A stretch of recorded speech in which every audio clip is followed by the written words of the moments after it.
영순이 여러분 안녕하세요. 랭킹스쿨입니다.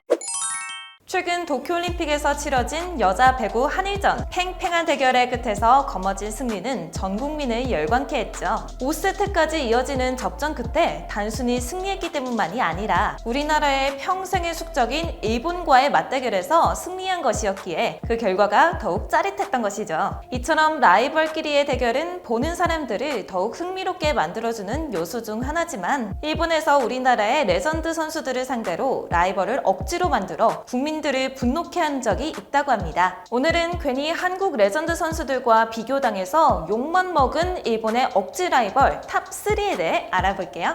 3위, 우사미 타카시. 현재 한국 축구 선수로서는 유례없는 업적을 달성해 나가고 있는 손흥민. 그의 위상은 진작에 아시아를 넘어섰다고 봐도 무방할 텐데요. 그런데 일본에서 한때 그런 손흥민보다도 더 뛰어난다는 평을 받은 선수가 있다는 사실 알고 계셨나요? 바로 간바 오사카 팀 소속의 우사미 타카시 선수입니다. 중학교도 졸업하기 전에 고등학교 팀 주전으로 선발될 만큼 탁월한 재능을 뽐낸 우사미 타카시. 그 재능을 인정받아 고교생 신분으로 프로팀 1군에 합류하는 등 초고속 성장을 이뤄내는데요. 그런 그를 눈여겨본 유럽의 한 구단에서 러브콜을 보내기에 이르니 그 팀은 바로 자타공인 독일 최고의 명문팀 바이에른 미넨이었습니다. 이에 일본 현지에선 당시 독일의 중위권 팀인 함부르크에 소속돼 있던 손흥민과 비교하며 세계 최고의 구단 바이에른 미넨 소속인 우사미가 낫다라는 등의 엄풀을 펼쳤다고 하는데요. 하지만 이런 엄풀은 얼마 안가 속빈 강정이었음이 드러난고 맙니다. 함부르크에서 주력 선수로 활약하던 손흥민과는 달리 우사미는 벤치 신세를 벗어나는 것조차 힘겨워하고 있었기 때문이죠. 이후 성사된 함부르크와 바이에른 미넨의 경기에서 그 차이는 증명되는데요. 손흥민과 우사미의 맞대결을 기다린 일본 국민들의 기대와 달리 해당 경기에서 손흥민이 2골을 넣으며 대활약하는 동안 벤치 멤버인 우사미는 필드에조차 서지 못했기 때문입니다. 물론 이때는 이제 막 팀에 합류한 신입 시절이었으니 그럴 수 있다 치더라도 이후 약팀을 상대로 한 경기에 간신히 출전하고도 홀랑 20분 만에 교체돼 버리는 등 아쉬운 모습을 연달아 보여줬는데요. 결국 우사미 타카시는 괜히 손흥민과 비교됐다가 욕만 잔뜩 얻어먹었을 뿐 별다른 업적을 남기지 못한 채 일본 리그로 복귀했다고 합니다. 그래도 그렇게 돌아온 일본 리그에서는 나름 괜찮은 기량을 펼친 걸 보면 손흥민과 비교당한다는 부담만 아니었어도 더 좋은 경기력을 보여줬을 것 같아 안쓰러운 마음이 들기도 하네요. 2위, 기무라 사오리. 최근 도쿄올림픽에서의 맹활약으로 여자 배구계의 독보적인 플레이어임을 증명한 김연경 선수. 지금이야 비교할 대상이 없을 것 같은 그녀에게도 한때 라이벌이라 불렸던 일본 선수가 있었다고 합니다. 팀 도레이 에로우즈의 윙 스파이커 기무라 사오리가 바로 그 주인공이었죠. 그녀는 일찌감치 고교 배구계를 제패하며 국가대표로 선발되는 등 눈에 띄는 재능을 보인 선수인데요. 김연경이 배구계 최고로 꼽히는 터키 리그까지 진출하며 승승장구하기 시작하자 일본 배구계와 언론에서는 나이도 비슷하고 커리어도 비슷했던 기무라 사오리를 김연경의 라이벌로 낙점해버립니다. 그러한 여론을 의식했기 때문일까요? 기무라 사오리는 일본의 국가적인 관심에 떠밀려 자의반 타의반으로 터키 리그 진출을 결정하게 됩니다. 하지만 그것이 오히려 그녀의 선수 인생에 독이 되고 말았죠. 나라의 지원 속에서 어찌저찌 터키의 명문 바키 프랑크에 합류하긴 했지만 그녀의 기량으론 간신히 벤치 멤버로만 자리를 지킬 수 있었을 뿐 별다른 활약을 할 수 없었기 때문인데요. 심지어 그 벤치에서조차 제외되어 관중석에서 경기를 봐야 되는 경우도 빈번했다고 하는데 하필이면 그 경기 중 하나가 김연경이 소속된 팀과의 경기였다고 합니다. 기무라 사오리는 그날 맹활약을 펼치는 김연경을 보며 배구를 그만해야겠다는 생각을 했을 정도로 엄청난 좌절감을 겪었다고 밝히기도 했죠. 그렇게 그녀는 결국 세계의 벽을 넘지 못한 채 다시 일본 리그로 복귀, 2016 리우 올림픽 국가대표를 마지막으로 현역 은퇴를 하게 됩니다.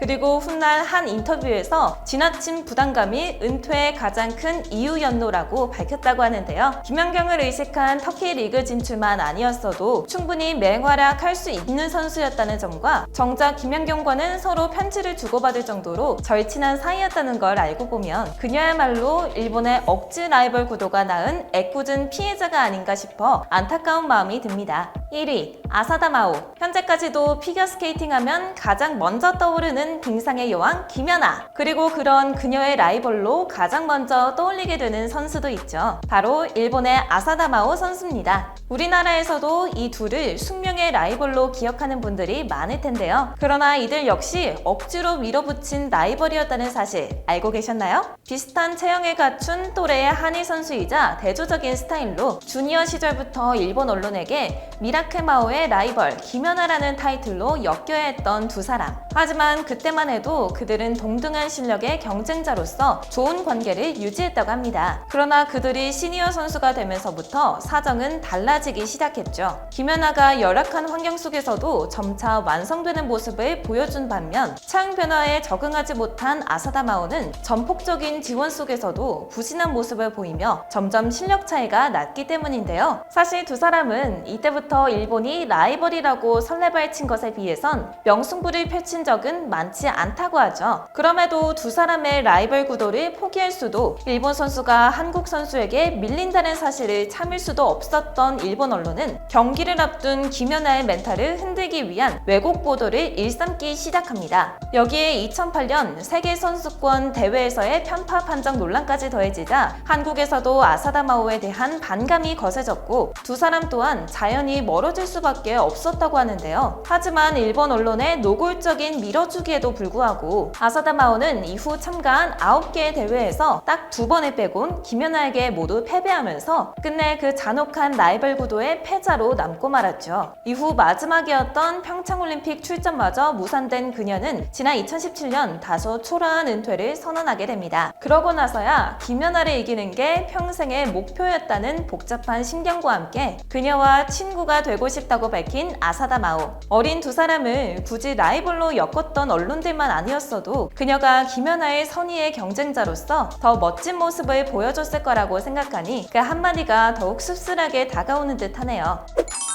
라이벌 간의 대결. 스포츠에서 모든 이들의 마음을 설레게 하는 단어죠. 하지만 이는 정말 비등한 이들끼리의 맞대결에서나 의미 있는 것이지 억지로 갖다 붙인 라이벌 구도는 한쪽에게 열등감만 안겨주는 악순환만 낳을 뿐이라고 생각하는데요. 아무리 경쟁을 피할 수 없는 것이 스포츠의 승리라곤 하지만 누군가의 승패보다는 최선을 다한 선수들이 보여준 결과를 받아들이고 그들의 다음을 응원해줄 줄 아는 마음가짐이 자리 잡힌다면 선수들이 제 실력을 뽐내기에 더 좋은 환경이 마련되지 않을까 싶습니다. 지금까지 랭킹스쿨이었습니다. 감사합니다.